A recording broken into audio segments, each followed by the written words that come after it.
Maswerteng hapon po mga ka-STL. Narito na po ang resulta ng STL Rizal para sa araw na to.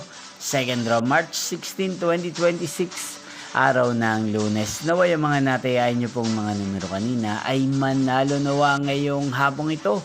4 p.m. Kaya't kunin nyo na po ang inyong mga ticket. Narito na po ang resulta.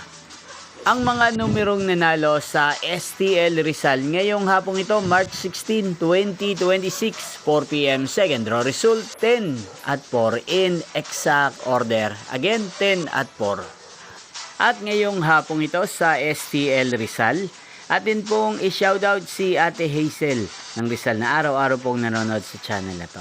Shoutout po sa inyo, Ate Hazel. Sana po ay nasa maayos kayong kalagayan. At sa lahat po ng mga taga Rizal na lagi pong nanonood sa channel na to, shoutout po sa inyo. Inyo pong napanood ang resulta ng STL Rizal. Magkita-kita pong muli tayo mamayang 8:45 p.m. para sa third draw result ng STL Rizal. Thank you for watching.